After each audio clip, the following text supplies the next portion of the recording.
What is up, everybody? This is Matt with the Hardcover Comic, and tonight I have something pretty spectacular, actually. Well, at least for me. I'm kind of a big, huge fan of The Crow. The movie, obviously, the book, the comic, everything about it. I love The Crow.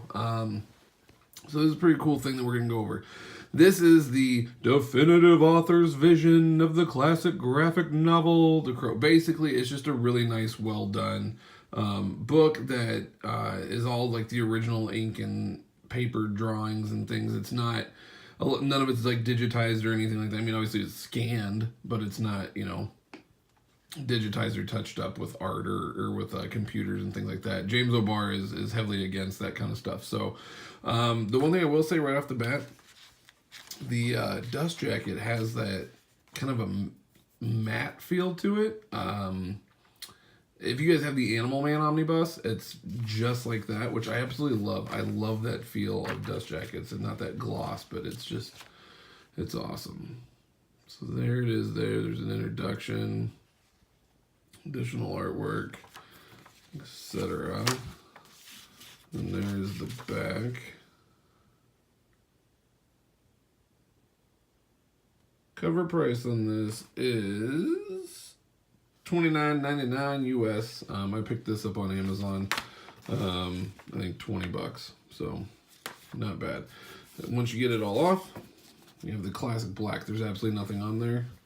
It is gold embossed on the spine, though. The Crow Special Edition. Gallery 13, which is the publisher on this, along with Simon & Schuster, James O'Barr. Nothing on the back. This came out in October of 2017, so October of last year. As you can tell, this came from Amazon. Why? Because when I opened this up originally, it was folded over like this. And that's how you know that you get books from Amazon, because that's what they do.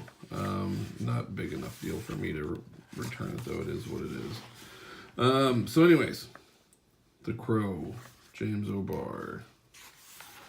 So it starts off here with a little bit of a foreword by James O'Barr from 2010, and then there's also a little note here where he's talking about how it's all ink and paper, it's not computer, and then there's some poems and things, some more forewords, introductions, etc. The thing, obviously, in memory of Brandon Lee, can't really have The Crow without Brandon. Now, I'll tell you guys up front, what first introduced me to the Crow was when I was a kid. The movie came out in '94. I was 12 years old, and I saw the movie, and I thought it was absolutely amazing. It was like nothing I'd ever seen before. When I got older, I learned that it was based on a graphic novel. I immediately went out and grabbed the books and read them all tons of times, and just became a huge fan. But the movie is what got me into it. I'm not one of those people who was like, I was a kitchen sink fan since day one. That's not me. I was 12 years old when I saw the movie. This book came out in the late 80s.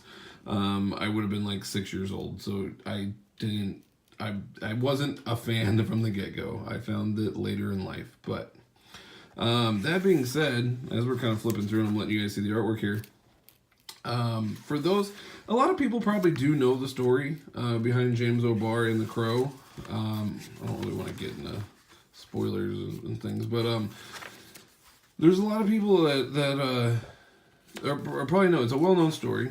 But James O'Barr wrote The Crow as a way to cope with the death of a girlfriend of his, who he was madly in love with. He had a really horrible upbringing, bounced from, group home to group home, things like that. Art was really the only thing that, he had that he could escape. And so when he was older and he started dating this woman, he had this magic bond. Well, she was killed by a drunk driver. And James O'Barr couldn't figure out why, God or the universe or whatever would take something so beautiful away, especially from him when he had such a crappy life leading up to that moment. Why would you take the greatest thing that ever happened to him away? And he put all of that pain and all of that anguish into this book. And If you guys have never read this book and you've only seen the movie, I strongly recommend you reading the book. It hits all the feels. This is a very emotional ride. I haven't read this in years, so I'm really looking forward to diving back into it.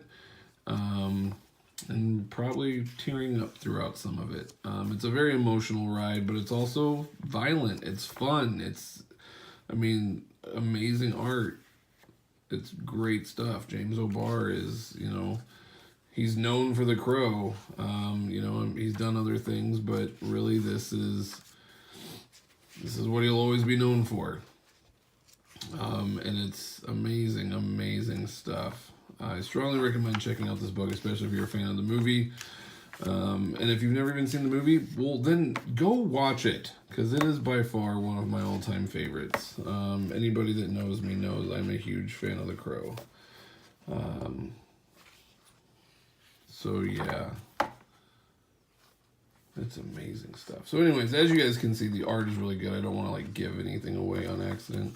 Once you get to the back of the book here, there's some poems and whatnot by various people. There's an afterword, and there are some thanks.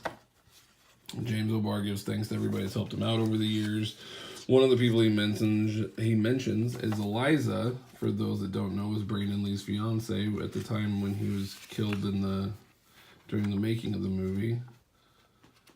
Him and her became close, and she became a good friend of James O'Barr's over the years. I think James really respected what Brandon did with the character, and bringing his creation to life. Here's some cover art in color, which is really good stuff. I would love to have some of these turned into posters or some even t-shirts. It'd be pretty sweet. But this book was made in the 80s, so if you guys are wondering, oh, look at this 80s hair metal hair. Well, yeah, it was created in the 80s. This is definitely the look that was taken from it. But there it is, The Crow Special Edition by James O'Barr. Now, I will tell you guys this. This is not the penultimate special edition, and what I mean by that is I don't recall the publisher. I think it might have been somebody overseas in the UK.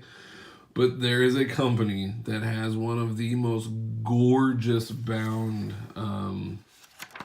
Crow editions. It's in this leather hardback. It's just absolutely gorgeous. But it's $200 pre-order. And I don't have $200 to drop on a single book. So I went with this instead. I dropped a $0 and spent $20. So, yeah. But check it out, though. You guys can find pictures of it online. It's a gorgeous, gorgeous book. I showed it to Mike one time, and he was like, wow. I was like, I know, but I can't justify $200. But anyways, there you guys have it. Thank you once again for tuning in. Be sure to follow us at the Hardcover Comic on Twitter. And until next time, the power is yours.